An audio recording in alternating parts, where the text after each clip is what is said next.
कहानी शुरू होती है और हम देखते हैं लीबिया में कुछ अंडरवर्ल्ड के बड़े बड़े बदमाशों की मीटिंग हो रही होती है। तभी एक बदमाश कालिया कहता है कि हमें इन अमेरिकन को सबक सिखाना ही पड़ेगा क्योंकि ये बहन के लोड़े हमेशा गांड में कीड़ा करते रहते हैं। वहीं पास बैठा जनरल भी कहता है कि तुमने सही बोला, इन भोसड़ी वालों को तो उनकी औकात दिखानी ही पड़ेगी। मैं तो कहता हूँ कि इनके बड़े बड़े शहरों को तबाह कर दो। अब ये सब बातें सुनकर वहाँ बैठा उनका प्रेसिडेंट कहता है कि अबे चूतियों चुप करो, मैं अमेरिका की नजर में एक बहुत ही शरीफ इंसान हूँ। वहाँ मेरी पॉपुलैरिटी इतनी है कि कुछ जगहों पे तो मैं उनके राष्ट्रपति से भी ज्यादा फेमस हूँ। तभी एक अब्दुल्ला कहता है कि हमें कुछ तो करना ही होगा जिससे पूरी दुनिया में ये साबित हो सके कि अमेरिका एक कमजोर देश है जहाँ के लोग भी सभी चूतिए हैं। इसी दौरान वहाँ पर हम एक आदमी को देखते हैं जो उन सभी को चाय दे रहा होता है, लेकिन तभी वो आदमी अपना नकाब उतारता है और उन सभी चूतियों को पकड़कर मारने लगता है। दरअसल ये अमेरिका का खुफिया एजेंट जख्मी झांट है जिसे उन्होंने इन सभी बदमाशों की गांड फाड़ने के लिए भेजा था। अब सभी बदमाशों की अच्छे से गांड फाड़ने के बाद वो उनको कहता है कि भोसड़ी वालों अमेरिका के बारे में सोचना भी मत, जिसके बाद वो वहाँ से चला जाता है। वहीं दूसरी तरफ अमेरिका में हम एक और खुफिया एजेंट पप्पू प्लास्टर को देखते हैं जो कि छुपकर कुछ बदमाशों की बातें सुन रहा होता है। अब उनकी बातें ध्यान से सुनने पर उसे पता चलता है कि ये बहन के लोड़े मिलकर गांजे की एक बहुत ही बड़ी डील करने वाले हैं। अब पप्पू प्लास्टर को कैसे भी करके उनको रोकना था, इसलिए वो चूतिया उन सभी की गांड फाड़ने के लिए उस शिप पर अकेला ही पहुंच जाता है। फिर वो उस दरवाजे को तोड़ने की कोशिश करता है, लेकिन तभी उसका पैर उस दरवाजे में फंस जाता है जिससे उन बदमाशों को बंदूकें निकालने का टाइम मिल जाता है। पप्पू प्लास्टर कहता है कि भोसड़ी वालों मैं पुलिस हूँ, जल्दी से अपनी बंदूकें नीचे रखो। तभी उनमें से एक गुंडा डर जाता है और अपनी बंदूक को नीचे फेंक देता है। वहीं बाकी गुंडे उसे देख रहे होते हैं और उसे कहते हैं कि भोसड़ी के उसे वापस उठा, जिसके बाद वो सभी मिलकर पप्पू प्लास्टर को गोलियों से छलनी कर देते हैं। लेकिन पप्पू प्लास्टर जो कि पूरा ही बावली गांड था, वो इन छोटी मोटी गोलियों से नहीं मरता। वो पहले थोड़ी देर तक इधर उधर बकचोदिया करता है, जिसके बाद वो बाहर आता है और शिप से कूदकर पानी में गिर जाता है। फिर अगली सुबह हम देखते हैं कि एयरपोर्ट पर मीडिया के सभी लोग इकट्ठा हुए हैं क्योंकि आज उनका हीरो अपने देश को बचाकर वापस आ रहा था। तभी वहाँ पर जख्मी झांट आता है जिसको लेने के लिए वहाँ पर उसका दोस्त बलगम चचा आता है। फिर जख्मी उससे पूछता है कि तुमने जो मेरी वाइफ के बारे में बताया था वो सच है क्या? बलगम चचा कहता है कि हाँ, पिछले ही महीने तेरी वाइफ उस टिकटॉकर फैजू के साथ भाग गई। अब ये सुनकर जख्मी झांट निराश हो जाता है और वो सभी को बताने लगता है कि मैं जानता हूँ कि आप मुझे अपना हीरो मानते हो, लेकिन कुछ दिनों पहले ही मेरी बीवी मेरी गांड पर लात मारकर चली गई। तभी बलगम चचा कहता है कि भोसड़ी के ये लोग यहाँ पर तेरे लिए नहीं आए, वो यहाँ पर इस खजूर के लिए आए हैं जो कि एक बहुत ही बड़ा टिकटॉकर है। फिर जख्मी झांट कहता है कि बहन चौथ उसने इतने सालों से टाइम पास मेरे साथ किया और जब घोड़ी बनने की बारी आई तो वो साली उस छक्के फैजू के साथ भाग गई। कहता है कि उसके बब्बे इतने बड़े बड़े थे कि मेरी जहाँ भी नजर पड़ती है मुझे सिर्फ उसके बब्बे ही दिखाई देते हैं। इसके बाद वो दोनों पप्पू प्लास्टर से मिलने हॉस्पिटल जाते हैं जहाँ पर उसे बहुत ही मुश्किल से जिंदा रखा हुआ था। वहीं उसकी वाइफ कालिंगा भी होती है जो कि उसके होश में आने का वेट कर रही थी। फिर वहाँ पर जख्मी झांट आता है, लेकिन जैसे ही वो चूतिया पप्पू प्लास्टर के पास जाता है वो उसकी हालत और भी ज्यादा खराब कर देता है। फिर जख्मी झांट उससे पूछता है कि तुम्हारे साथ ये सब किसने किया? पप्पू प्लास्टर कहता है कि बावली गांड, बावली गांड। जख्मी झांट कहता है कि अच्छा ये बात है, बता कौन था वो बावली गांड? पप्पू प्लास्टर कहता है कि नहीं नहीं, ड्रग्स ड्रग्स। अबे सुनकर जख्मी झांट नर्स से कहता है कि जल्दी से इसको एक भारी डोज ड्रग का दो, देखो ये बेचारा कितनी तकलीफ में है। पप्पू प्लास्टर कहता है कि नहीं बावली गांड, हीरोइन हीरोइन। जख्मी झांट कहता है कि नहीं यार, हीरोइन अभी तो नहीं मिल सकती, लेकिन तेरे को कौन सी चाहिए, मियां खलीफा या सनी लियोनी? अब पप्पू प्लास्टर की ऐसी हालत देखकर उसकी वाइफ रोने लग जाती है और कहती है कि मेरा पति तो इतना अच्छा है तो उसके साथ ऐसा कौन कर सकता है। तभी वहाँ पर बलगम चचा उसे कहता है कि तुम चिंता मत करो, तुम्हारा पति ऐसे नहीं मरेगा। तभी जख्मी झांट कहता है कि सही बात है, मौत तो ऐसी होनी चाहिए जैसे कि पैराशूट का टाइम पर ना खुलना, किसी मशीन से आपके टुकड़े टुकड़े हो जाना या अपने हाथों से ही अपने हथियार को काट लेना, ऐसी ही मौत होनी चाहिए इसकी। अब उसकी ये बातें सुनकर कालिंगा और भी जोर जोर से रोने लगती है और जख्मी झांट से कहती है कि बहन के लोड़े चुप कर जा। अब बलगम चचा पूछता है कि इसने अपने मिशन के बारे में तुम्हें कुछ बताया था क्या? जिस पर कालिंगा उसे एक फोटो दिखाती है जो कि एक शिप की थी। अब उस फोटो को देखकर जख्मी झांट कहता है कि कालिंगा तुम चिंता मत करो, अगर तुम्हारा पति मर भी गया तो भी मैं उसके कातिलों को पकड़ कर रहूंगा, लेकिन उससे पहले चलो कुछ खाने चलते हैं। इसके बाद हम एक प्रेस कॉन्फ्रेंस देखते हैं जहां पर शहर की मेयर बता रही होती है कि बूढ़ी रानी एलिजा अमेरिका के दौरे पर निकली है, जिस दौरान वो हमारे शहर लॉस एंजलिस में भी आएगी, इसलिए हमने उसकी सिक्योरिटी का इंतजाम जख्मी झांट और उसकी टीम पर छोड़ दिया है क्योंकि वो हमारी पुलिस फोर्स का सबसे काबिल ऑफिसर है। तभी जख्मी झांट उठता है और कहता है कि ये तो हमारा सौभाग्य है कि महारानी की सुरक्षा की जिम्मेदारी हमें दी गई है, चाहे हमारे लिए महारानी कितनी भी बड़ी भोसड़ी वाली और बेवकूफी क्यों ना हो, लेकिन उसकी सुरक्षा करना हमारा फर्ज है। जिसके बाद वो मूतने के लिए बाथरूम में चला जाता है, लेकिन उस चूते को पता नहीं था कि उसके कपड़ों पर माइक लगा हुआ है, इसलिए जब वो मूतने लगता है तो उसके बहते झरने की आवाज अंदर बैठे सभी को सुनाई देती है। फिर अगले दिन वो दोनों उसी बंदरगाह पर जाते हैं जहाँ पर पप्पू प्लास्टर को पानी में तैरता हुआ पाया गया था। फिर जख्मी झांट वहाँ पर काम करने वाले एक वॉचमैन के पास जाता है और उससे पूछता है कि क्या तुमने इस खूबसूरत चेहरे को कभी देखा है? वॉचमैन कहता है कि पता नहीं, मेरी याददाश्त बहुत कमजोर है। जख्मी झांट उसे $20 देता है और कहता है कि कुछ याद आया? वॉचमैन कहता है कि नहीं, अभी भी कुछ ठीक से याद नहीं आ रहा। तभी जख्मी झांट उसे और $20 देता है, जिस पर वॉचमैन कहता है कि हाँ, मैंने उसे यहाँ पर कई बार देखा था, लेकिन उसके बारे में तुम क्यों पूछ रहे हो?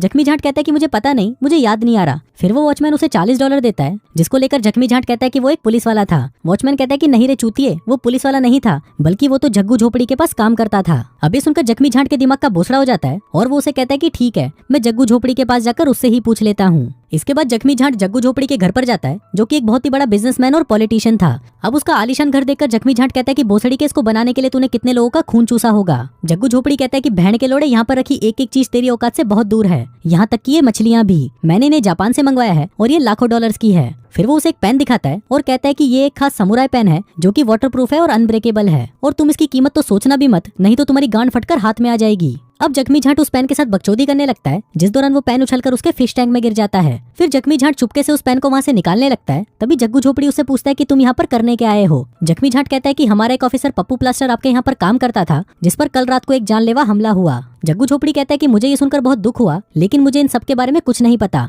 वहीं जख्मी झांट लगातार उस पेन को निकालने की कोशिश करता है, लेकिन तभी उसे एक मछली काट लेती है। अब वो उस मछली को छुड़ाने लगता है, जिस दौरान वो उस पेन को उठाकर उसे गलती से उस मछली में घुसा देता है और उस मछली को फिर से एक्वेरियम में डाल देता है। फिर वो जग्गू झोपड़ी को कहता है कि मुझे आपके यहाँ पर काम करने वाले एम्प्लॉयज की लिस्ट चाहिए। जग्गू झोपड़ी उसकी बात मान जाता है, जिसके बाद वो वहाँ पर अपनी सेक्रेटरी चुलबुली चूची को बुलाता है और कहता है कि ये लड़की आपको सारी जानकारी दे देगी। तभी वहाँ पर चुलबुली चूची आती है, जो कि दिखने में इतनी शानदार लग रही थी कि उसको देखकर जख्मी झांट के साथ साथ मेरा भी खड़ा हो गया था। अब वो गिरती पड़ती जख्मी झांट के पास आती है और उसे कहती है कि चलो मेरे पीछे। अब चुलबुली चूची को देखकर जख्मी झांट एक्साइटेड हो जाता है और कहता है कि ये कितना शानदार माल है, एकदम कसा कसाया शरीर, सुनहरे बाल, मोटी चूचियां और पतली गांड, बस और नहीं बोलूंगा नहीं तो हिलाना पड़ जाएगा। अब चुलबुली चूची उसे सारे एम्प्लॉयज की जानकारी वाली फाइल निकाल कर दे देती है, जिसको देखकर जख्मी झांट कहता है कि आपने मेरे लिए इतना कुछ किया, इसके बदले क्या मैं आज रात को आपको डिनर पर ले जा सकता हूँ। इस पर चुलबुली चूची कहती है कि ये तो बहुत अच्छी बात है, लेकिन आज रात मैं डिनर पर नहीं आ पाऊंगी। जख्मी झांट कहता है कि कोई बात नहीं, हम फिर कभी चले जाएंगे, जिसके बाद वो वहाँ से चला जाता है। तभी उसके जाते ही वहाँ पर जग्गू झोपड़ी आता है, जो चुलबुली चूची से कहता है कि तुम्हें जख्मी झांट के साथ कुछ क्वालिटी टाइम बिताना चाहिए। चुलबुली चूची कहती है लेकिन मैं तो उसको ठीक से जानती भी नहीं। इस पर जग्गू झोपड़ी कहता है कि देखो ये थोड़ा अजीब तो जरूर है, लेकिन अगर तुम उसके करीब रहोगी तभी हमें पता चलेगा कि हमारी कंपनी में कौन गद्दार है जिसने पप्पू प्लास्टर पर हमला किया था। इसलिए तुम उसके साथ वक्त बिताओ और पता करो कि वो क्या इन्वेस्टिगेशन कर रहा है। अब पहले तो चुलबुली चूची उसे ऐसा करने से मना कर देती है, लेकिन फिर जग्गू झोपड़ी के बार बार रिक्वेस्ट करने पर वो मान जाती है। वहीं दूसरी तरफ जख्मी झांट वहाँ से पुलिस स्टेशन जाता है, लेकिन वो चूतिया अपनी कार को चालू ही छोड़कर उसमें से उतर जाता है। अब वो कार ढलान से नीचे आने लगती है, जिसको देखकर जख्मी झांट उस कार को कहता है कि रुको, मैं पुलिस हूँ। लेकिन जब वो कार नहीं रुकती तो वो चूतिया उस पर गोलियां चलाकर उसे जला देता है। इसी दौरान वहाँ पर कुछ पुलिस वाले आ जाते हैं, जिनको जख्मी झांट कहता है कि पता करो इस कार का मालिक कौन भोसड़ी वाला है। इसके बाद हम जग्गू झोपड़ी को देखते हैं, जो अपनी मरी हुई मछली और पेन को देखकर सोचता है कि ये सब किस चूतिया का काम होगा। इसी दौरान वहाँ पर एक आतंकवादी आता है, जो उसे कहता है कि कुछ दिनों में महारानी यहाँ पर आने वाली है और हमें उसे टपकाना है। जग्गू झोपड़ी कहता है कि ठीक है, मैं आपका ये काम कर दूंगा, लेकिन मेरी फीस होगी $20 मिलियन। वो कहता है कि फीस की कोई दिक्कत नहीं, पर मुझे ये बताओ कि तुम ये काम करोगे कैसे। तभी जग्गू झोपड़ी वहाँ पर अपनी मेड को बुलाता है और उसे कहता है कि हमारे लिए 2 कप चाय बना कर लाओ। फिर वो मेड जैसे ही जाने लगती है, तभी जग्गू झोपड़ी एक रिमोट का बटन दबाता है, जिससे उस मेड की घड़ी में कुछ होने लगता है और वो जग्गू झोपड़ी के कंट्रोल में आ जाती है। फिर वो एक बंदूक उठाती है और उससे उस आतंकवादी को मारने लगती है, लेकिन तभी जग्गू झोपड़ी उस डिवाइस को बंद कर देता है, जिससे वो मेड वापस नॉर्मल हो जाती है और उसे पता तक नहीं होता कि उसने अभी क्या किया था। अब उसकी ये टेक्नोलॉजी देखकर वो चूतिया आतंकवादी इंप्रेस हो जाता है और वो उसे रानी को टपकाने का कॉन्ट्रैक्ट दे देता है। दूसरी तरफ हम जख्मी झांट को देखते हैं, जो कि जग्गू झोपड़ी के बारे में ही सोच रहा था, क्योंकि उसे उसके ऊपर यकीन नहीं था कि वो सच बोल रहा है। अब ऐसे ही सोचते सोचते वो अपने घर पहुंचता है, लेकिन वहाँ आते ही वो देखता है कि उसके घर का दरवाजा खुला है और कोई अंदर पहले से ही मौजूद है। अब जख्मी झांट अपनी बड़ी वाली बंदूक निकालता है और उछलते कूदते हुए अपने घर के अंदर आता है। फिर वो जैसे ही किचन में जाता है, वो वहाँ पर चुलबुली चूची को देखता है, जो कि बिना कच्छी पहने उसके लिए खाना बना रही थी। चुलबुली चूची कहती है कि तुमने ही तो कहा था कि आज रात को हम डिनर साथ में करेंगे। जख्मी झांट पूछता है कि तुम्हें मेरे किचन का रास्ता कैसे पता चला, जिस पर चुलबुली चूची कहती है कि मुझे तो तुम्हारे बेडरूम का रास्ता भी पता है। अब ये सुनकर जख्मी झांट का घोड़ा खड़ा हो जाता है और वो सोचता है कि आज रात तो मैं इसको घोड़ी बनाकर ही रहूंगा। लेकिन तभी उसे टट्टी आ जाती है और वो चुलबुली चूची को कहता है कि तुम यहीं रुको, मैं टट्टी करके अभी आता हूँ। इसके बाद वो दोनों साथ में डिनर करने लगते हैं, जिस दौरान चुलबुली चूची उसकी उंगली को पकड़कर चूसने लगती है। जख्मी झांट कहता है कि उंगली को छोड़ो, मेरे पास कुछ और बड़ा है, उसको चूसो। अब चुलबुली चूची में ठरक जाग जाती है और वो जख्मी झांट को पकड़कर चूमने लगती है, लेकिन तभी जख्मी झांट उसे रोक देता है और कहता है कि मेरी भी एक वाइफ थी, लेकिन वो बहन की लोड़ी किसी टिकटॉकर के लिए मुझे छोड़कर चली गई और तब से मैं सिर्फ हाथ गाड़ी चलाकर ही अपना काम चला रहा हूँ। अब ये सुनकर चुलबुली चूची को उस पर तरस आने लगता है, जिसके बाद वो उसके सामने अपने सारे कपड़े उतार देती है। तभी जख्मी झांट भी अपने सारे कपड़े उतार देता है, जिसके बाद वो दोनों बड़े बड़े निरोध पहनते हैं और बहनचोद पूरी रात पता नहीं क्या करते हैं, क्योंकि इसमें तो चौदम पट्टी हो ही नहीं सकती। अब इसके बाद से चुलबुली चूची और जख्मी झांट ज्यादातर वक्त साथ बिताने लगते हैं और एक दूसरे के साथ रिलेशनशिप में आ जाते हैं। फिर उसी रात हम जख्मी झांट को देखते हैं, जो कि चुपके से जग्गू झोपड़ी के घर में घुसने की कोशिश करता है ताकि वो उसके खिलाफ सबूत इकट्ठा कर सके। फिर वो अंदर जाता है जहाँ पर उसे एक लेटर पड़ा हुआ मिलता है। फिर वो लाइटर जलाकर उस लेटर को पढ़ता है जिससे उसको पता चलता है कि जग्गू झोपड़ी ही वो भोसड़ी वाला है जो कि रानी को मारने का प्लान बना रहा था।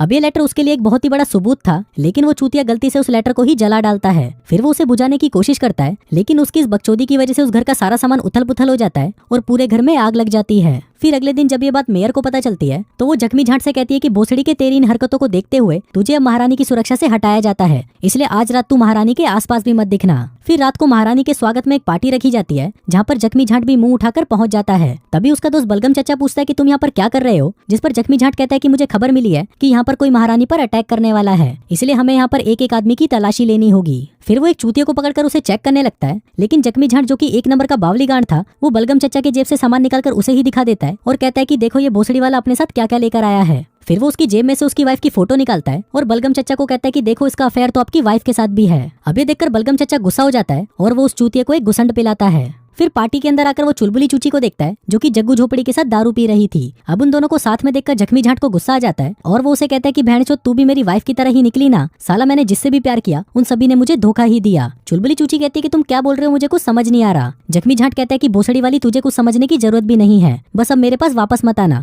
जिसके बाद वो वहाँ से जाने लगता है। तभी वहाँ पर महारानी की एंट्री होती है, लेकिन उसके स्वागत में बजने वाले भोपू से जख्मी झाट के दिमाग का भोसड़ा हो जाता है और वो पूरी तरह घूम जाता है। अब उसे लगने लगता है कि शायद जग्गू झोपड़ी महारानी को मारने वाला है, इसलिए वो भागते हुए महारानी के पास आता है और उस पर कूद जाता है। तभी वहाँ खड़े रिपोर्टर्स उन दोनों की फोटोज क्लिक करने लगते हैं और अगले दिन अखबार में छाप देते हैं कि ठरकी महारानी ने ली पुलिस वाले की बड़ी बंदूक। अब जख्मी झाट की इस हरकत की वजह से उसे अगले दिन पुलिस फोर्स से निकाल दिया जाता है। अब वो अपना सामान पैक करके वहाँ से जा ही रहा होता है कि तभी वहाँ पर चुलबुली चूची आती है और उसे कहती है कि मेरा जग्गू झोपड़ी के साथ कोई रिश्ता नहीं है, बल्कि उसे तो लड़कियां ही पसंद नहीं। जख्मी झाट पूछता है तो तुम्हें क्या पसंद है, जिस पर चुलबुली चूची कहती है कि मुझे पुलिस वाले पसंद हैं। अब ये सुनकर वहाँ खड़े सभी पुलिस वाले अपने कपड़े उतारने लगते हैं, लेकिन तभी जख्मी झाट कहता है कि भोसड़ी वालों ये मेरी बात कर रही है। फिर वो उसे बताती है कि जग्गू झोपड़ी आज मैच के दौरान महारानी को मारने का प्लान कर रहा है। अब ये सुनकर बलगम चचा कहता है कि फिर तो हम सभी को वहाँ पर चलना होगा, क्योंकि तुम्हारे पास यही मौका है पुलिस फोर्स में वापस आने का। वहीं दूसरी तरफ हम देखते हैं कि एक स्टेडियम के अंदर बेसबॉल का मैच होने वाला होता है। तभी वहाँ पर महारानी आती है जो कि उनके देश की टीम को सपोर्ट करने आई थी। इसी दौरान वहाँ पर जख्मी झाट भी आ जाता है जो कि वहाँ पर एम्पायर के कपड़े पहनकर आया था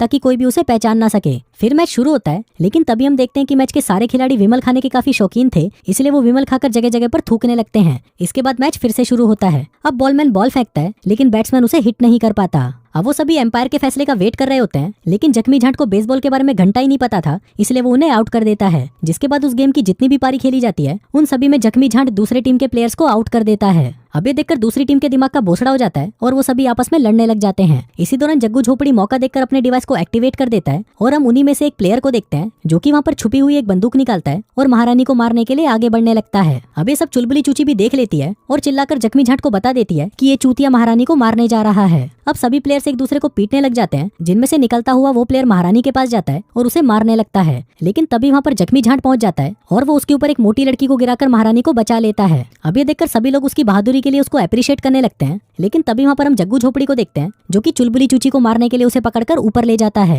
अब ये देखकर जख्मी झाट भी ऊपर आता है और सीधा जग्गू झोपड़ी के गले पर निशाना लगाता है, जिससे वो ऊपर से फिसलकर नीचे गिर जाता है और टपक जाता है। इसी दौरान उसके ऊपर से कुछ गाड़ियां गुजरती हैं और उसका कचुम्बर बना देती हैं। अब ये देखकर बलगम चचा रोने लगता है और कहता है कि मेरा बाप भी ऐसे ही कुत्ते की मौत मरा था। लेकिन तभी हम देखते हैं कि गलती से कोई उसके डिवाइस का बटन दबा देता है, जिससे चुलबुली चूची बेकाबू हो जाती है और जख्मी झाट को मारने के लिए उसके पास आने लगती है। लेकिन तभी जख्मी झाटी उसके सामने आकर खड़ा हो जाता है और कहता है कि मैं तुमसे बहुत प्यार करता हूँ, मैं तुमसे शादी करना चाहता हूँ ताकि हम दोनों दिन रात चौदम पट्टी कर सकें। अब उसकी ये बात सुनकर चुलबुली चूची इमोशनल हो जाती है और वो जख्मी झाट को नहीं मारती, जिसके बाद वो दोनों एक दूसरे को चूसने लगते हैं। अब ये देखकर वहाँ पर खड़े सभी लोग भी इमोशनल हो जाते हैं और वो सभी भी एक दूसरे को चूसना शुरू कर देते हैं। तभी वहाँ पर मेयर आती है और जख्मी झाट की बहादुरी से खुश होकर उसे पुलिस फोर्स को वापस ज्वाइन करने के लिए बोलती है। इसी दौरान वहाँ पर पप्पू प्लास्टर भी आ जाता है जो कि अब बिल्कुल ठीक हो चुका था। अब जख्मी झाट और चुलबुली चूची एक दूसरे से प्यार करते थे, इसलिए वो दोनों शादी करके एक साथ रहने का फैसला करते हैं। और इसी के साथ ही ये कहानी यहीं खत्म